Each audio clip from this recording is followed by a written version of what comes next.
I got this question about a comment that I had made. Great grief is filled with bliss. Needless to say, that sounds a bit odd, doesn't it? How in the world could great grief be filled with bliss?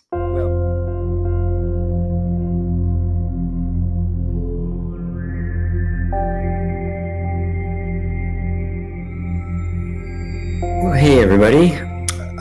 I got this question after satsang yesterday about a comment that I had made, who said, great grief is filled with bliss, and kind of rolled off my tongue, and I didn't take it much further. And somebody in the Facebook group asked for me to expand on that. Needless to say, that sounds a bit odd, doesn't it? How in the world could great grief be filled with bliss? Well, okay. The first thing that needs to be understood is what is the nature of spiritual bliss, the kind of bliss that could remain blissful even in the midst of a lot of grief and hurt and loss and sadness and all of that. Is such a thing even possible? Well, normally we think of bliss in terms of ecstasy. Right? It's an emotional high of the highest order, right? It's just ecstatic. And that's one way of looking at bliss. But there's also the bliss of Ananda, or Ananda, depending on how you pronounce it, in Sat Chit Ananda, which is translated bliss from the Sanskrit. But it's got a different flavor to it, a different kind of character. There's also another kind of bliss, another use of the word. You know, Joseph Campbell has always said, follow your bliss, right? He even said, follow your bliss and the money will follow. And the money will follow you, right? Follow your, what is that kind of bliss? What is that kind of bliss? Well, look at it from the point of view. Imagine that absolutely everything in your life was perfect. You were completely and totally content and satisfied. You look around, nothing needs to change. It is all perfect as far as you're concerned. You don't need anything more, right? You are completely and totally content. And in that state, nothing really disturbs you. There's also within that a deep acceptance of the way things are, even when they're going up and down, even when there's a great loss takes place, an irrecoverable loss takes place, which results in grief.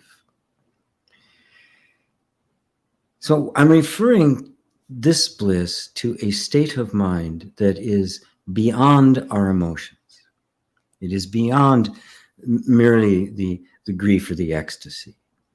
It's a place of like total neutrality. And again, let me explain that word, because it's neutral. It doesn't take any position. It's like, we can't go through life without taking positions on things. This is, again, it's a transcendent spiritual quality that I'm trying to point to.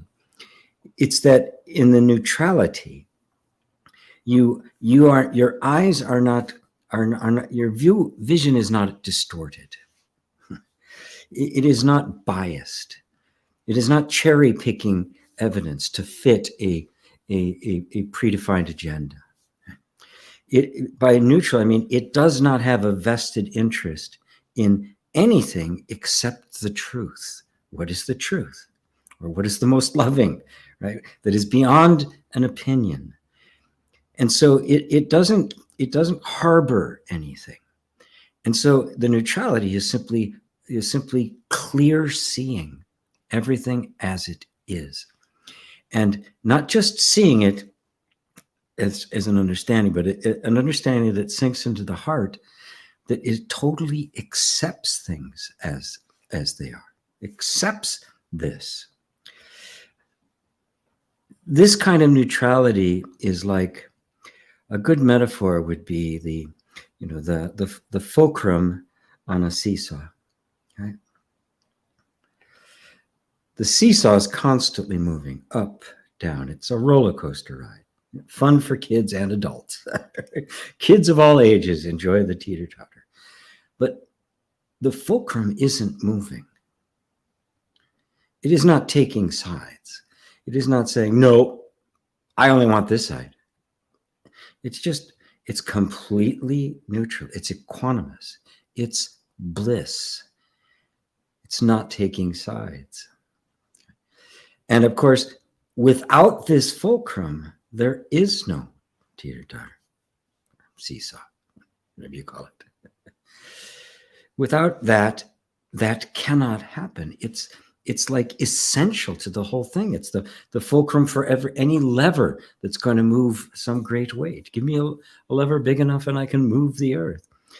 It requires a fulcrum that does not move.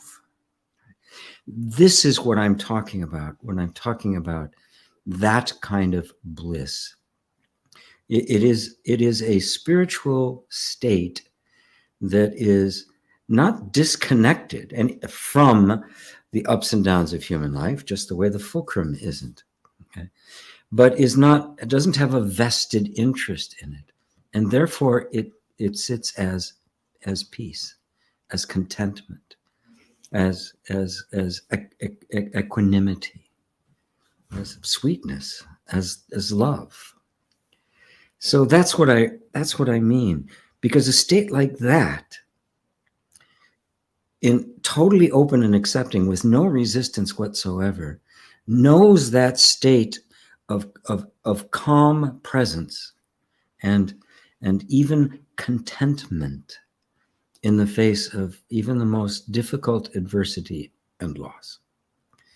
So that's what I meant by that, and hopefully that will explain it better, and you'll be able to implement that in your life. It's something we look for, right? It doesn't happen automatically because we're so used to taking a position. Our entire sense of identity is nothing but a position we take. I like this, I don't like that. I like this, I don't like that. And we never look closely enough at the beliefs that shape the perceptions that make us take those judgments. And of course, the essence of all our beliefs, the mother of all beliefs, is the sense of identity, who you think you are. So I hope that answers the question for the one who queried about that statement, which kind of came out of my mouth yesterday. And for anybody else who might have found that a bit jarring, I hope that helps. And of course, I'm certainly open to responding to any comments, and sometimes the comments require another video. So that's what this is. So thank you all. Till next time. Namaste. Hey everybody, GP here, and thank you very much. Since you've watched all the way to the end, I know you're getting a lot out of this message and this whole approach to spirituality and energy healing. So please, if this is meaningful to you and has been helpful to you, please like and share. As they say, press all those buttons down below. And for those of you who are able and really want to help support me in this, I do have my Patreon, my Patreonic place where you can support me in any way that you possibly can. I do all of this myself. I try to keep all the stuff here free and without any kind of advertisements or monetization. And in so doing, I do it all myself. The production, the quality, the editing, the audio, the lights, the makeup, of which there is none. I do it all myself because I want to keep everything as reasonable as I possibly can. So if you can find it to support me in this work, I deeply appreciate it. But thank you all for watching. And most importantly, thank you for taking the message into your heart and letting it touch you. Until later, namaste.